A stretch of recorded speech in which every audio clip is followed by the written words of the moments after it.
There is a particular quality to January light in Cheyenne that I have never been able to adequately describe to people who have not lived in this part of the world. It comes through the window thin and pale, as if the sun itself has conserved its energy for some more important occasion, and it falls across the floor in long rectangles that look warmer than they are. I have sat in this room through many January afternoons, watching those rectangles move across the floorboards the way a clock's hand moves, steadily, without drama, marking time that does not return. My niece Clara asked me on one such afternoon in the winter of 1921 what the most interesting thing I had witnessed in 40 years of medical practice was. She asked it the way young people ask questions they expect to receive comfortable answers to, sitting with her tea, her notebook open on her knee, prepared for something instructive and reasonably brief. I was quiet for a long moment. I was thinking about Marta Hollis. I was thinking about a hillside in Colder Creek, Wyoming, and a winter that killed 3 mules, froze the creek solid to its bed for the first time in recorded memory, and reduced grown men who had lived on the frontier for a decade to burning their own furniture just to keep the temperature inside their cabins above the point at which fingers stop working. I was thinking about a space no larger than a modest parlor carved into the earth by a woman with a borrowed spade and no margin for error that held 44 degrees Fahrenheit through 19 consecutive days of temperatures that never rose above -40. I was thinking about Marta Hollis and about the obituary that appeared in the Colder Creek Courier in the autumn of 1919, which described her as a longtime resident, widow of Owen Hollis, known for her kitchen garden. Nothing else. I set down my tea. "Clara," I said, "I am going to tell you about a woman who solved a problem that most engineers in 1883 could not have solved with a drafting table and a month to think about it. She solved it in a Wyoming hillside with a spade, 2 small children asleep in the cabin behind her, and 30 days before a man with legal papers could take the land her husband had died clearing. And I want you to write down what I tell you, because I did not write it down when I should have, and she is gone now. And someone must." Clara put her pencil to the notebook. I began. Colder Creek was not a town in any formal sense when I arrived there in 1880. It was an arrangement. 14 families distributed across a valley perhaps 6 miles long and 3 miles wide, connected by 2 rutted tracks that became impassable in spring and dangerous in deep winter, organized around a feed store, a post station, and a small whitewashed building that served as both schoolhouse and church, depending on the day of the week. The valley sits between 2 long ridges of low hills, not dramatic country, not the kind of landscape that painters come to capture. Practical country. The soil was workable if you worked it correctly. The creek provided water through 3 seasons. The grass on the hillside supported cattle well enough, and the winters were survivable if you had built carefully, provisioned adequately, and did not make mistakes. The operative word, as anyone who has spent a winter on the Wyoming frontier will tell you, is if. Owen Hollis and his wife Marta came to Colder Creek in the spring of 1879, part of the slow, determined movement of families responding to the Homestead Act's offer of 80 acres to anyone willing to claim it, live on it, and improve it continuously for the period required by law. Owen was Welsh, from Carmarthen, in the south of the country, and he had spent 12 years before emigrating, working underground in the coal mines there. He was a compact, careful man who moved as if he was accustomed to spaces that required economy of motion, and he applied to the problem of homesteading the same patient intelligence he had developed over a decade of working in conditions where a single poor judgment could bring the ceiling down. He cleared 12 acres in the first season. He built a cabin that was better chinked than most in the valley. He fenced the eastern pasture before his neighbors had finished arguing about where their fences should go. He was the kind of man a community does not fully appreciate until he is gone, because the qualities that made him valuable were the same qualities that made him unobtrusive. He did not speak loudly, did not seek favor, did not position himself visibly at the center of things. He simply worked and the work was good, and the valley was better for his presence in a way that was difficult to articulate until the autumn of 1883, when lung fever took him in 3 weeks and left the valley without him. He left Marta with 2 children, Dafydd, who was 8, and Seren, who was 5, and 80 acres in various stages of completion, and a legal claim filed in his name alone, as was the custom then, because it had not occurred to Owen or to Marta or to anyone who might have advised them that a man of 37 with no prior illness might die before the paperwork had been properly arranged. Marta Hollis was 34 years old when Owen died, and she was not a woman given to the kind of grief that renders a person useless. She was given to the kind of grief that renders a person very quiet and very deliberate and very careful about where she places each foot before she transfers her weight. I have known women like this throughout my life, and I have noticed that they are rarely given sufficient credit for the effort that composure requires. She buried Owen in the first week of October, in the ground at the eastern edge of the cleared land, where he had asked to be buried because he said the view from that slope on a clear morning was worth looking at. She conducted the burial with the children present and the neighbors standing in the cold, and she thanked everyone for coming, and then she went back to the cabin and made supper because the children needed to eat and the animals needed tending, and the creek would freeze within 6 weeks, and there were preparations that could not wait for grief to finish its first course. I was not there for any of this. I did not meet Marta Hollis until January, but I heard the account from enough people in Colder Creek to piece it together with reasonable confidence, and what struck me most, hearing it later, was what no one seemed to notice at the time, that in the 10 days following Owen's death, not one family in that valley came to ask Marta Hollis whether she needed practical assistance. They came to pay respects. They came with food, in the way communities do, because food is the gesture that requires no commitment beyond the preparation of it. Heinrich Brenner came, and his wife Clara, and the Lindqvist family from the north end of the valley, and several others. They stood in the cabin and said the things that are said, and they ate together, and they went home. None of them offered to help her winterize the cabin. None of them offered to split wood or repair the fence line that had come down in the September wind, or check the stores that Owen had been accumulating for the cold months. None of them sat down with her and said plainly, "You are a woman alone on 80 acres in Wyoming in October, and we are going to help you get through this winter." They were not cruel people. I want to be fair to them. Frontier life does not produce cruelty so much as it produces a particular form of tunnel vision, each family attending so completely to the demands of its own survival that the margins for observation narrow considerably. You see your own woodpile. You see your own fence. You see your own children's boots and whether they will last another season. The woman alone on the next property is visible, but not entirely legible, because attending to her situation fully would require something you are not sure you have left to give. And so the community of Colder Creek, which was composed of mostly decent people in a mostly difficult situation, left Marta Hollis to manage. She managed. The second difficulty arrived on horseback in the second week of November. His name was Harlan Goss, and he represented the Eastern Land and Cattle Company of Philadelphia, Pennsylvania, which had an interest in several parcels of land in the Wyoming Territory that had been filed under the Homestead Act, but whose legal standing had become, in various ways, uncertain. He was a man of perhaps 48, well-dressed for the territory, with the specific manner of someone who has spent long enough delivering unwelcome news professionally that he has developed a technique for it, something between sympathy and efficiency, never lingering on either long enough to be called either.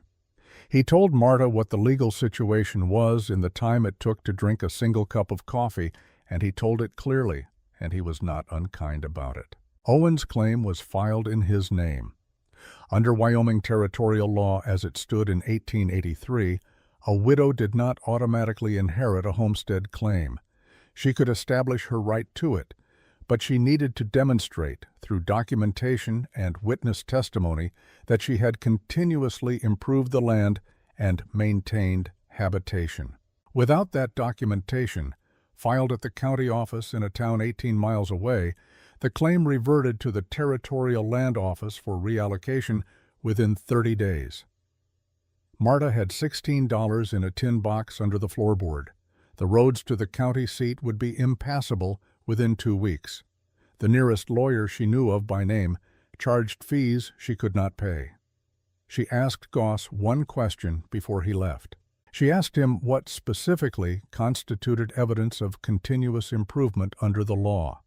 He told her cleared acreage, maintained fencing, active cultivation, and inhabitation of the structure, any work that demonstrated ongoing investment in the property. She thanked him. She showed him to the door. She stood on the step and watched him ride away down the valley track until he was small against the November gray hills, and then she went inside and looked at her children. And she did not say anything for a long while. What she was thinking, I believe, was not about lawyers or about Harlan Goss or about the Eastern Land and Cattle Company of Philadelphia. She was thinking about what Owen had told her late in the summer about the project he had begun on the south-facing slope above the cabin, the excavation into the hillside he had started in August and not finished before the fever took hold of him in September. "I am putting it in at an angle," he had told her one evening, explaining why the work was going slower than he'd planned. Going in low, then leveling. It takes longer to start, but once you are inside, you are properly inside. No standing water, no pooling cold. She had nodded and returned to what she was doing because there were approximately 900 other things to attend to at that point in the season, and Owen's projects had a way of making sense eventually if you gave them time. She thought about it now, the unfinished opening in the hillside, the particular angle he had chosen, the reasoning he had given her, which she had half heard and filed away with all the other practical information that accumulates over 4 years of homesteading. No pooling cold. She looked at Daffod and Saren eating their supper. She picked up her lantern. She went outside. I want to stop here before I describe what Marta found on that hillside and say something about the nature of discovery, because I think we misunderstand it, most of us, most of the time. We imagine discovery as a sudden thing, a lamp lit in a dark room, a curtain pulled back. We give it the vocabulary of revelation because that is a more satisfying story than the truth, which is that most genuine discovery is not sudden at all. It is the result of a person paying attention for long enough under sufficient pressure that something they have looked at 100 times without seeing it finally becomes visible. Marta Hollis had walked past the opening in that hillside every day since August. She had watched Owen work on it. She had handed him water and asked about his progress and nodded when he explained his reasoning. She had registered all of it at the level of information received and filed, the way a person registers weather, aware but not yet having cause to act on the awareness. What changed on the night of November 12th was not the hillside. What changed was Marta. She went out with the lantern after supper, not with any clear intention, but with the specific restlessness of a person whose mind has landed on something and will not be persuaded to leave it alone. The night was cold, perhaps 18 degrees Fahrenheit, and the sky was the particular dense black of a clear November night in Wyoming, so crowded with stars it looked almost bright. Her breath came out in steady white plumes. Her boots broke the thin crust of frost on the ground with each step. She stopped at the fence line first, as she always did in the evenings, checking the 2 milk cows in the near pasture. They were fine. She went on toward the south slope.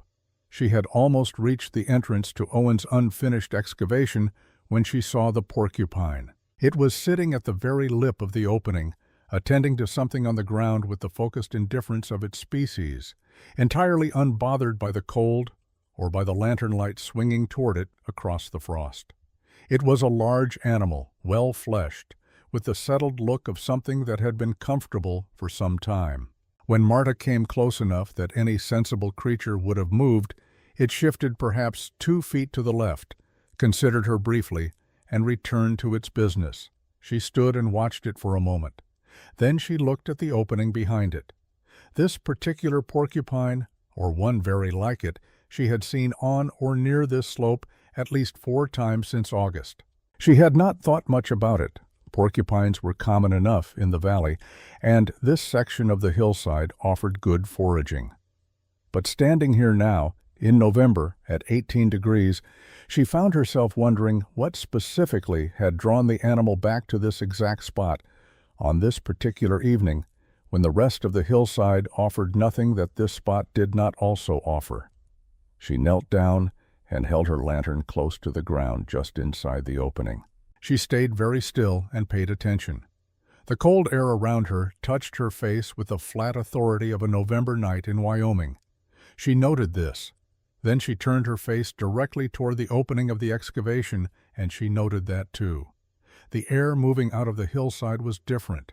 Not warm, she would not have used that word for it, but noticeably less cold than the air surrounding her. Measurably, unmistakably less cold. She held her right hand in the open air, and then she placed it at the mouth of the excavation, and the difference between the two was not large, but it was real. She sat back on her heels and looked at the entrance for a long time. Then she did what any person trained in observation does when they are not certain of what they have noticed. She tested it again, differently. She exhaled slowly in the open air and watched how far her breath carried before it dispersed. Then she exhaled into the opening of the excavation and watched the same thing. The cloud of her breath lingered longer inside the opening. The air inside was closer to her own body temperature than the air outside. She looked at the porcupine, which had relocated to a spot perhaps 3 feet from the entrance, and was watching her with the serene patience of a creature that has not found it necessary to hurry in some time. "You have been here before," she thought. "You know something I have only just started to understand." She picked up the lantern and went back to the cabin for the spade. I have tried over the years to explain to people unfamiliar with the thermal physics involved why what Marta had noticed was significant, why a barely perceptible difference in air temperature at the mouth of an unfinished hole in a hillside should have struck a practical woman as worth pursuing in the middle of the night when she had considerable other difficulties demanding her attention. The explanation requires a small detour into principles that Owen Hollis understood in his body long before Marta could articulate them in words. When Owen chose the angle of his excavation, going in low, as he had told Marta, then leveling once inside, he had made that choice for reasons that had nothing to do with temperature. He had made it because in 12 years of working underground in Welsh coal, he had learned that the first and most important problem in any excavation is water. Water follows gravity with absolute fidelity. An entrance that angles downward allows groundwater to drain outward and away. An entrance that angles upward or drops steeply into a vertical shaft becomes a collection point for everything that wants to run downhill. Owen was solving for water. He was not thinking about cold. But the same angle that drains water also drains cold air, because cold air, being denser and heavier than warm air, behaves in confined spaces very much like water behaves. It flows to the lowest available point. An entrance angled downward from the hillside gives cold air exactly what it wants, a path out. The living space inside the hill, elevated above the entrance by the design of the floor, sits above the cold air that enters and exits at the lower threshold. The warmth, such as it was, the slow, constant warmth generated by the thermal mass of thousands of tons of undisturbed earth, accumulates in the upper portion of the space where a person actually lives and breathes. Owen knew the first half of this. He had worked in it, breathed it, navigated by it for over a decade underground. He knew that in the deep workings of a mine, once you were far enough in and deep enough down, the temperature stabilized. Not comfortable, not warm, but constant, unreachable by the seasons above. What he did not know, because no one had told him and he had not had occasion to reason it through, was that this same principle applied to any excavation of sufficient depth, whether it was a coal working in Carmarthen or a root cellar in Wyoming Territory. Marta did not know any of this on the night of November 12, 1883. She knew that the air in the opening of her husband's unfinished hillside project was different from the air outside it, and she knew that she was 34 years old, with 2 children, $16, a legal deadline, and a Wyoming winter gathering itself to the north with the particular deliberateness that longtime residents of that country learned to recognize and fear. She picked up the spade. She began. The first thing she did was not dig. This surprised me when she told me about it some years later, and I said so. She looked at me with the expression she reserved for observations she considered to be missing the obvious. "If you do not understand the shape of the problem," she said, "you will dig the wrong shape of a solution." Owen left me a beginning. I had to understand what the beginning was before I could finish it properly. What she did on the first night was measure. She marked the dimensions of the existing excavation with stakes and string. Owen had gone roughly 9 feet into the hillside along the angled entrance passage, then leveled off into a rough chamber perhaps 7 feet by 8, with a ceiling height of about 5.5 feet at the center. The walls were Wyoming clay and sandstone mix, stable and dry. The floor was level earth, tamped firm. She then spent perhaps an hour simply moving through the space, noting where the air felt different, where the earth wall was dampest, where the ceiling was lowest. She held the lantern at various heights and watched what the light did. She knelt and pressed her palm flat against the earth floor for long enough to feel whether it held any warmth. It did. Not much, but it was there. She made 3 decisions that first night before she touched the spade. The first decision was about the floor. The entrance passage angled downward into the hillside. Owen's practical wisdom about water, which was also, as it happened, wisdom about cold air. She would maintain that angle and extend it. The cold that entered through the door would have somewhere to go, out again along the floor, back the way it came.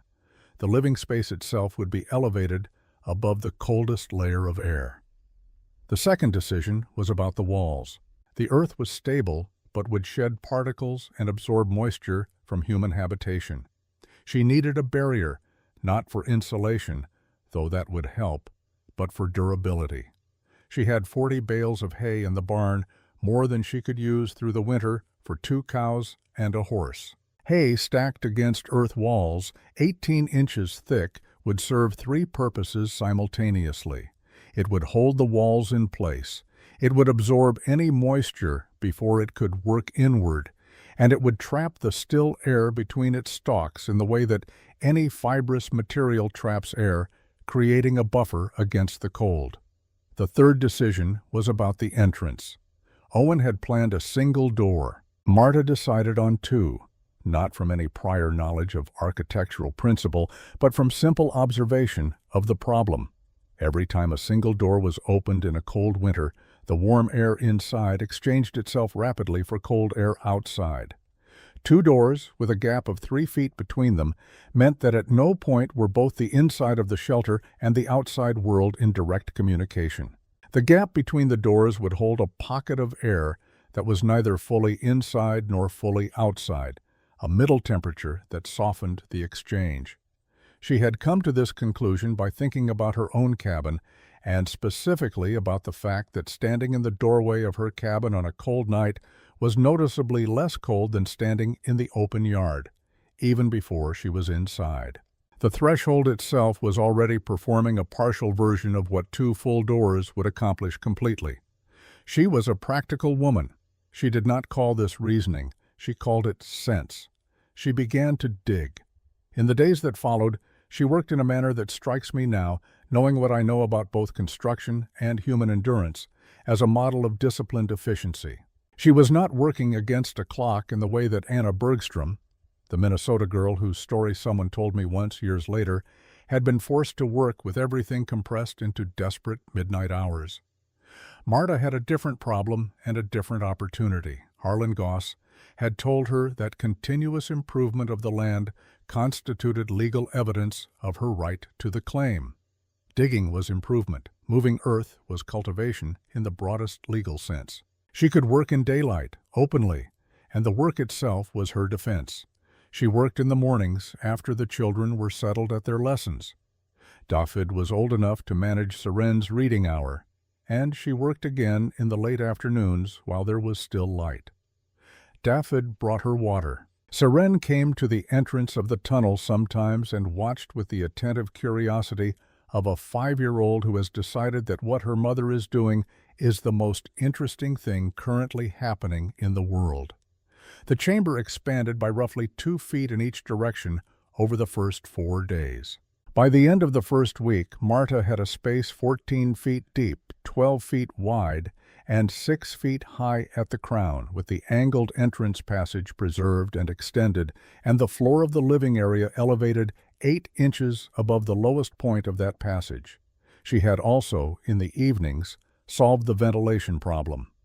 Owen had left behind the iron pipe from a cook stove that had cracked its casing the previous winter, too broken to repair, too heavy to discard without reason. It was perhaps 4 feet long and 2 inches in diameter. Marta drove it into the earth at the back of the chamber at a 45-degree upward angle, working it through the clay with a patience that left her shoulders aching, until she felt the resistance change and knew the far end had emerged from the hillside above into the open air. She climbed the slope and found the exit point and covered it with a flat stone angled slightly to one side, so that snow could not fall directly in, but air could still move freely around the edge. Then she went back down into the chamber, held a candle near the pipe, and watched the flame. The flame bent very slightly toward the pipe.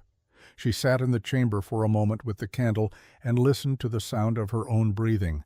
The air moved. The flame confirmed it. The system worked. She had not yet moved a single blanket from the cabin. She had not yet decided precisely when she would. But she sat in the earth she had shaped with Owen's spade and Owen's pipe, and her own hands and her own reasoning, and she understood, in the specific way that a person understands something they have earned rather than been told, that she had built something real. Above her, the November sky was the color of old pewter, and the temperature was dropping towards 0, and 18 miles away in the county seat, a file with the name Hollis on it sat on a desk, waiting. She picked up the lantern and went back to make supper.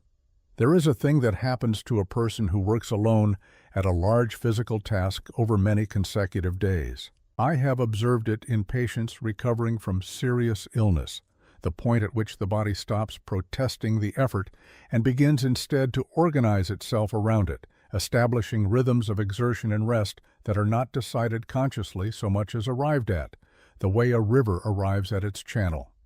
The protest comes first, then the adaptation. Then, if the task is meaningful enough and the person is sufficiently determined, something that is not quite peace but is close enough to it to be useful.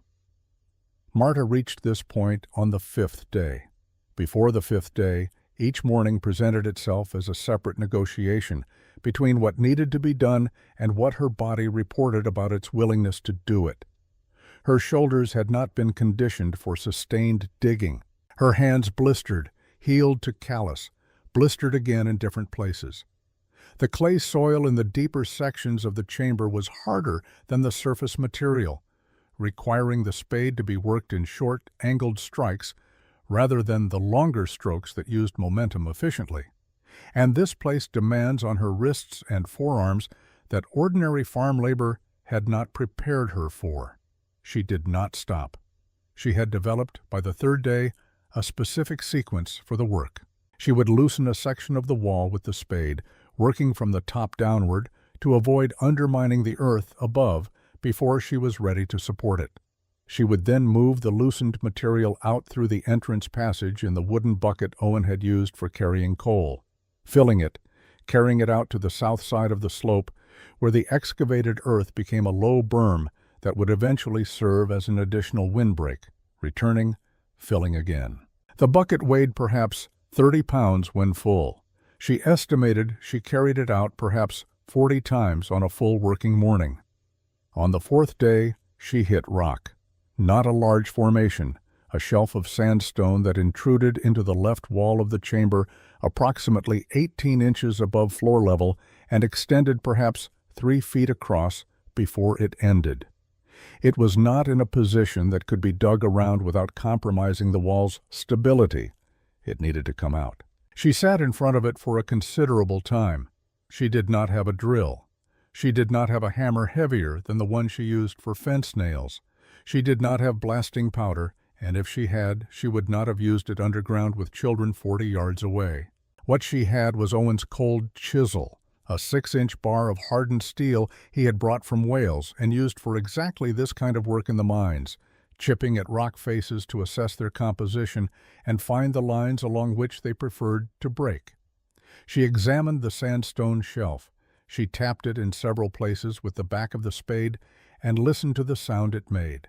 She ran her fingers along the upper edge where it met the earth wall, feeling for the seam. Then she positioned the cold chisel at the leftmost point of the shelf, where the seam was most pronounced, and she began. It took the better part of 2 mornings to remove it entirely.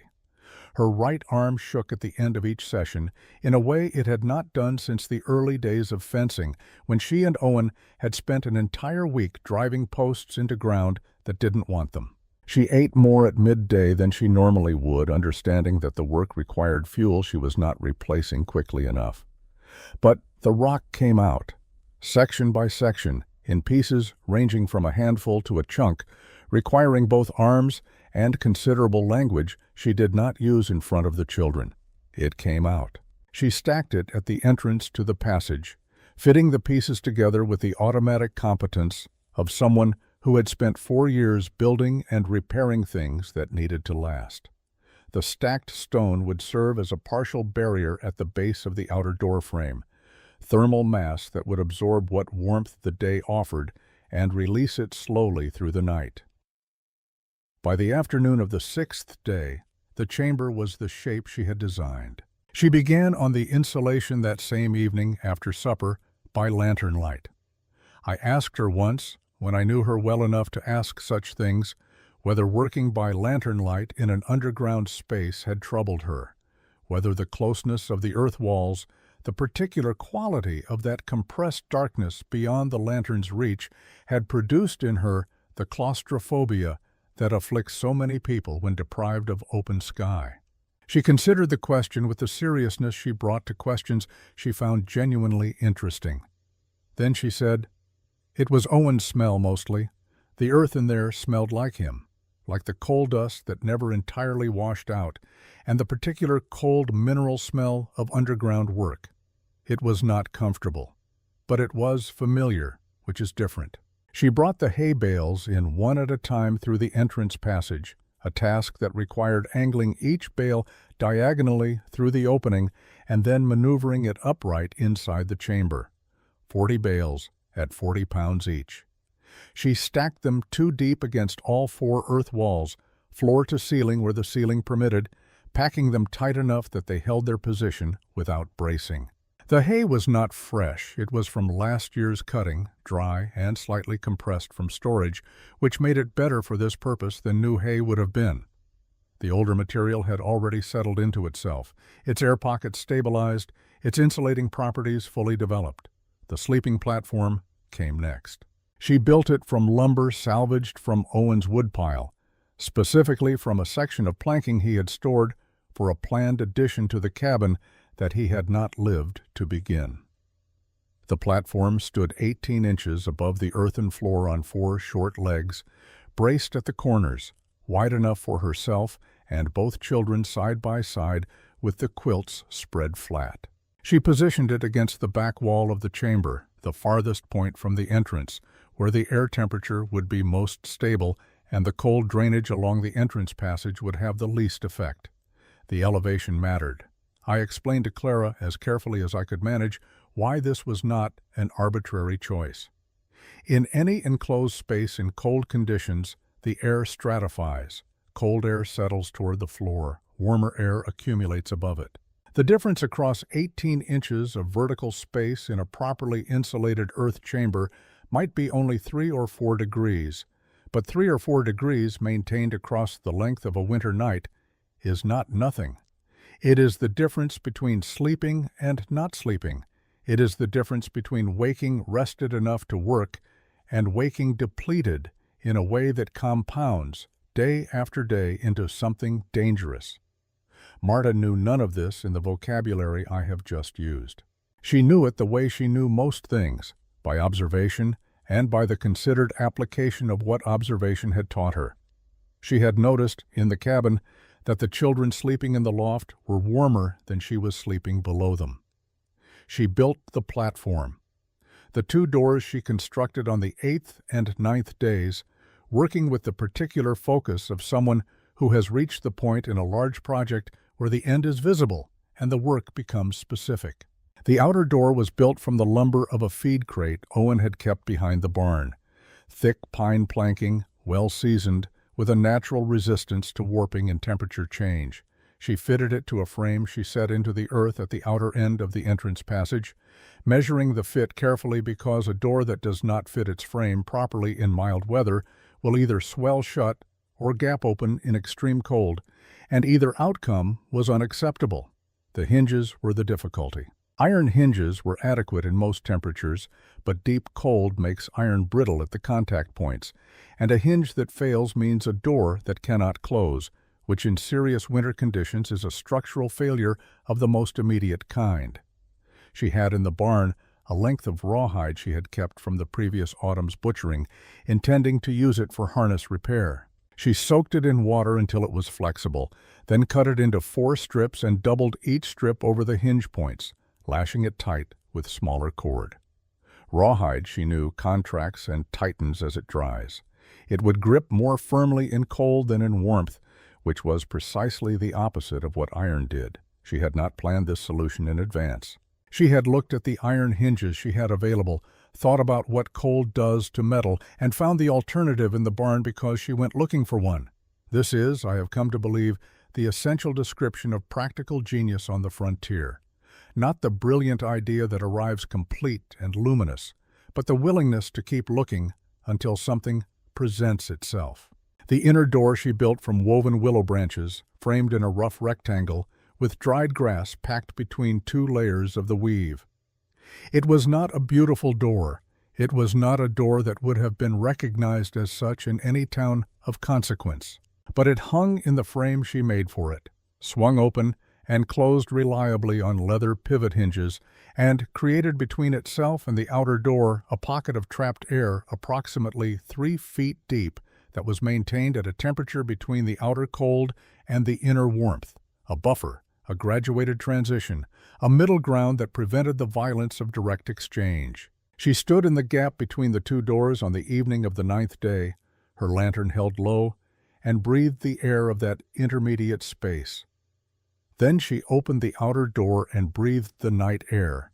Then she closed it and stood again in the middle space. The difference was there, clear and measurable and real. She went inside, pulled the inner door closed behind her, and sat on the sleeping platform in the lamplit chamber for a while without doing anything in particular. She moved the children in on the 12th day of November after their supper, presenting it to them as what it partly was, an experiment in a different kind of sleeping, something their father had begun and she had finished, something worth trying.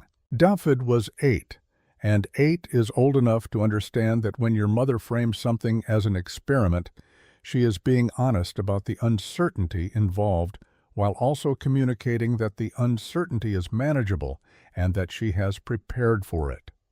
He carried his blanket and the book he was currently reading and positioned himself on the platform with the seriousness of a small person who has decided to be helpful. Saren was 5, and 5 is old enough to find sleeping inside a hill an entirely satisfactory adventure, particularly if there is a lantern involved and someone tells you the lantern will stay lit until you are asleep. She asked whether the porcupine would come inside. Marta told her she thought not. Saren considered this. She asked whether the porcupine was warm enough on its own. Marta said she believed so. Saren appeared to find this acceptable. She was asleep within 20 minutes, which was faster than she typically managed in the cabin. Marta lay awake for much longer, listening to the sound of the earth around them, which was not silence exactly, but something thicker and more deliberate than silence. The earth speaks in very low frequencies, below the range of what most people think of as sound. You feel it more than hear it, a kind of presence, the awareness of mass. She had expected the enclosed space to feel threatening. It felt, instead, like what she had said to me years later, when I asked, like being held rather than enclosed. The temperature in the chamber that night was 44 degrees Fahrenheit. Outside, it dropped to 11. The cold arrived with purpose in the first week of December, and the people of Coulder Creek responded to it as they always had, stoking fires, checking livestock, reducing unnecessary movement between buildings, and generally applying to the problem the accumulated knowledge of several years of Wyoming winters. It was cold, they knew, in the way December was cold. It was not yet the cold they had cause to worry about. Heinrich Brenner split a full cord of wood on December 4th in the particular methodical rhythm of a man who has done the same task many times and knows his pace. His cabin was solid. He had built it himself over 2 seasons, chinked the walls twice, fitted the windows with double-sash frames he had designed based on something he had read in a German farming almanac. He was not a man who worried easily about winter, and in 4 previous Wyoming winters he had not had cause to revise this position. The temperature on December 4th was minus 12 degrees Fahrenheit. By December 8th, it was minus 22. On December 10th, the creek at the north end of the valley, which had flowed through every previous winter in living memory, stopped. Heinrich Brenner stood at his window that morning and looked at the sky.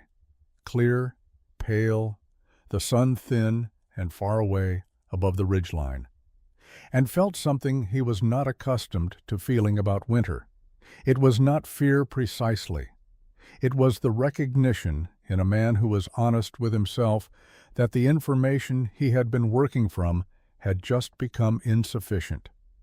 He went to the woodpile and stacked another 2 days' worth of split logs beside the door. 14 miles to the north, Harlan Goss was preparing to ride back to Coulder Creek. And beneath a south-facing hillside above the Hollis cabin, in 44 degrees of undisturbed earth warmth, Seren was teaching Daffyd a clapping game she had invented, and Marta was sharpening Owen's cold chisel for no specific reason, only because it needed doing, and she had learned, across 12 days of underground habitation, that the most important thing she could do with any hour she could not fill with essential work was to fill it with preparation. She did not yet know what she was preparing for. She sharpened the chisel anyway. The cold that settled over Coulder Creek on the morning of January 8, 1884, did not announce itself the way dangerous things are supposed to announce themselves. There was no wind. There was no storm. The sky that morning was the pale, scrubbed blue of a cold that has finished with theatrics and moved on to the serious business of simply being itself, absolute, patient, and without any particular interest in what the people living beneath it had planned for the season. I stepped outside my door at 7 in the morning to check the thermometer I kept nailed to the porch post, and the mercury had retreated so far into the bulb that I had to bring my face close to the glass to find it. Minus 40 degrees Fahrenheit. I went back inside and stood by my stove for a moment thinking. In 4 years of practicing medicine in Wyoming Territory, I had seen temperatures this low perhaps 3 times, and on each occasion they had lasted a day, possibly 2, before the system moved through and the air relaxed back into something that, while still cold, was cold in the ordinary frontier sense, the kind a person could manage by the application of common sense and adequate firewood. What I had not seen, and what none of the longer-established residents of Coulder Creek had seen in their time in the valley, was what happened next. The temperature did not move, not by noon, not by the following morning, not on the 3rd day or the 5th or the 9th. The sky remained clear, and the air remained still, and the mercury remained precisely where it had settled on the morning of January 8th, as if the cold had decided that this particular valley suited it, and there was no particular reason to be anywhere else. This is what we came to call afterward the long quiet. The mathematics of heating a conventional cabin in sustained minus 40 cold are not complicated, but they are unforgiving. A standard frontier cabin of the kind built throughout Coulder Creek, Single-wall lumber construction, wood-framed windows, a stone or iron stove burning split cordwood loses heat through every surface simultaneously. Through the walls, where the chinking between logs is never as complete as it appears from inside. Through the windows, where glass conducts cold with an efficiency that would be impressive if it were not so dangerous. Through the roof, where heat rises and finds every imperfection in the board and batten construction above. And through the floor, which in most cabins was either bare earth or single-layer plank laid directly on the ground, both of which conduct cold upward with steady persistence. A well-managed fire can overcome this loss in ordinary cold. In ordinary cold, the heat generated by a stove burning at reasonable capacity exceeds the heat lost through the structure, and the interior maintains a survivable temperature without consuming fuel at a rate that threatens the winter supply. At sustained -40, the equation changes. The cold pressing in through every surface of the structure increases in direct proportion to the difference between inside and outside temperatures.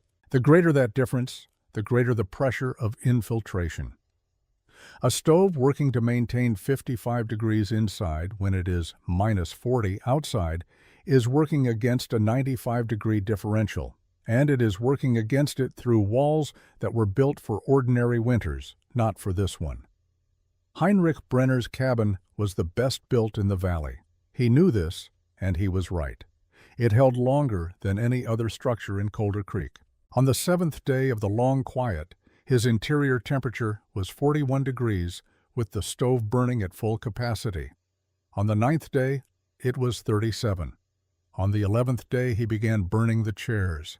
I know what happened in that cabin across those 19 days because Clara Brenner told me in the spring, when she was sufficiently recovered from the winter, to speak about it steadily. She told it the way people tell things they have survived, but not entirely finished being afraid of. Carefully, with pauses, checking periodically that the listener was following. On the 14th day, she noticed that Liesel had slept through the morning meal without waking. This in itself was not alarming. The child had been restless for days, and deep sleep seemed, at first, like a mercy. But the quality of the sleep was wrong. Liesel was 3 years old and ordinarily difficult to keep in one place for more than 10 minutes. When Clara lifted her to carry her closer to the stove, the child was heavier than she should have been, the specific heaviness of a body that has stopped maintaining itself against the cold and has begun instead to conserve everything toward the center, abandoning the periphery. Heinrich rode for me at 2 in the afternoon on January 22nd. The ride took 20 minutes and came close to costing him 2 fingers on his left hand, which he had covered insufficiently. I treated his hand first, briefly, and then we rode back together. Liesel's lips had a grayish tint that I have seen enough times to know means the body is making choices about what it can afford to keep warm. Her skin was dry and cold to the touch, even close to the stove. She was breathing, but slowly. The cabin interior was 31 degrees. I looked at what remained of the woodpile through the window. Perhaps 2 days, perhaps 3, burned carefully. I told Heinrich what I thought, which was that the cabin could not sustain his family through whatever remained of the long quiet, and that we needed another solution before nightfall. Heinrich looked at me in the way that a competent man looks when he has already arrived at the same conclusion and has not yet found the courage to say it aloud. It was at this point that I thought of Marta Hollis. I had passed her property 4 times during the long quiet, riding between families to check on households I was concerned about. Each time I had noted with mild puzzlement that the cabin appeared occupied. A faint thread of smoke from the chimney, tracks in the snow between the cabin and the barn, but that Marta had not come to the door or sent David out to flag me down, which any family experiencing serious difficulty would have done. I had attributed this to Marta's particular self-sufficiency, which was well established, and moved on. I rode to her gate now and called her name. She came out of the cabin within a minute, which told me she had been watching from the window. She was dressed for outdoor work, which told me something else. I explained the situation at the Brenner place briefly. She asked one question. "How long has the child been showing symptoms?" I told her. She looked at me for a moment with the expression of a person doing fast arithmetic. Then she said, "Bring them here. Bring everything they have for blankets. Come around to the south side." She turned and walked toward the hillside without waiting to see if I would follow. Clara asked me, at this point in the telling, what I had expected to find on that hillside. I told her honestly that I had no clear expectation. I had known Marta for 3 years. I had found her, in that time, to be a person whose judgment was worth following into uncertainty. That was sufficient. What I found was a door I had ridden past perhaps a dozen times without registering as a door, fitted so naturally into the hillside's face, framed with stacked stone that looked like nothing so much as a natural outcropping, that the eye passed over it without assignment. Marta opened it, and then a second door beyond, and she stepped back and gestured me inside. I stepped through. The warmth reached my face before my eyes had adjusted to the lamplight. I stood in the entrance of the chamber, and I breathed. I breathed in the way a person breathes when something has changed that they did not expect to change. The air was not warm in any comfortable sense of the word, but after 40 steps in -40 air, 44 degrees felt like a hand placed against a cold cheek. I turned around slowly and looked at what she had built. The hay bale walls. The sleeping platform at the back with its careful elevation above the floor. The ventilation pipe angling upward through the earthen ceiling. The stone-braced frame around the doorway. 2 doors with 3 feet of intermediate air between them.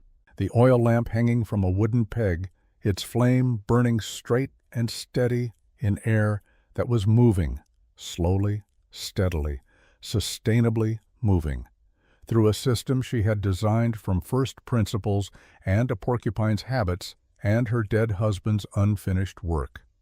I am a physician.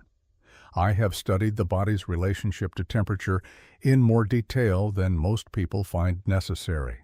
I understood immediately, standing in that chamber, what I was looking at. I understood it the way you understand a proof when the final line resolves, not with surprise exactly, but with the specific satisfaction of watching something be true. I went back out to help Heinrich carry Liesel in. I will not dwell long on what followed, because Clara's notebook was running short of pages, and because the important part of what followed was not dramatic. Liesel's color began to return within the hour. By evening, she was asking for food. By the following morning, she was sitting up on the sleeping platform, arguing with David about something I could not follow, which struck everyone present as deeply encouraging.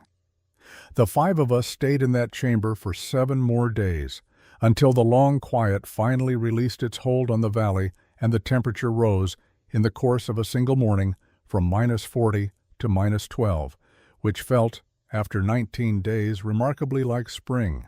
Heinrich Brenner said very little during those 7 days. He was not, as I have said, a talkative man, but I watched him, over those days, looking at the walls of the chamber with the focused attention of a craftsman examining another craftsman's work, noting the angles, the materials, the structural decisions, the solutions to problems he would now recognize as problems because he was sitting inside their resolution. On the 5th day, he asked Marta if she would show him the entrance passage. She took him through it slowly, explaining the floor angle, the cold air drainage, the logic of the double door. He listened without interrupting. He asked 2 questions, both specific and technical. She answered them. He did not say thank you in words. Before he left, on the morning the temperature rose, he split and stacked 2 weeks of firewood against Marta's cabin wall without being asked. It took him most of the day. He did not mention it. The legal letter arrived in March, confirming what the unnamed lawyer in Cheyenne had apparently arranged sometime in December, that the Hollis homestead claim was transferred in full legal standing to Marta Hollis, widow.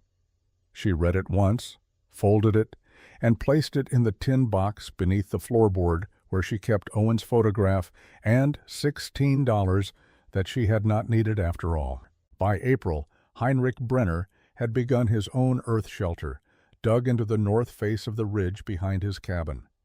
He worked steadily and without fanfare, and when neighbors asked what he was building, he described it plainly, and directed them to speak with Marta Hollis if they wanted to understand the principles involved. Several of them did. She explained each time with the same directness and economy she brought to every practical matter, answering what was asked, volunteering what was relevant, not ornamenting either. By the autumn of 1884, there were 4 earth shelters in Colder Creek.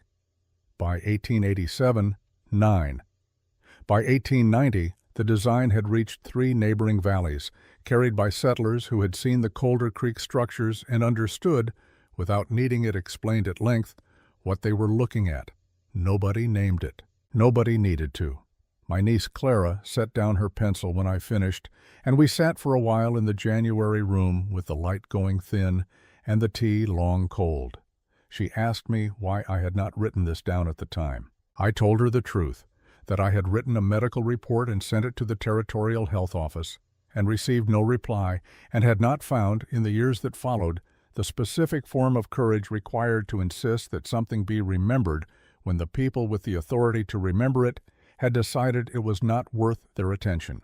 I told her that Marta had died in 1919 on her land, with her children grown and grandchildren on the property, and that the courier had called her a long-time resident known for her kitchen garden. Clara looked at her notebook for a moment. Then she said, "But the shelter is still there." I told her it was, the last time I had visited, structurally sound. The doors still hung. The ventilation pipe still moved air. She nodded and wrote something at the bottom of her last page and closed the notebook. Outside, the January snow in Cheyenne was still falling. Thin, unhurried, the kind that accumulates without drama. The kind that, given enough time and the right conditions, changes the shape of things. I picked up my cold tea and held it in both hands. The earth beneath us, 6 feet down, was 44 degrees. It had been 44 degrees that morning. It would be 44 degrees in March and in July and in the January after this one. Marta Hollis had known this. She had built her family survival on the fact of it in 12 days of careful work with a borrowed spade and a dead man's iron pipe and the observed habits of a porcupine that understood, as many creatures do, that the earth holds what is given to it. She is gone now. The shelter is still there. I think she would have considered that a fair accounting.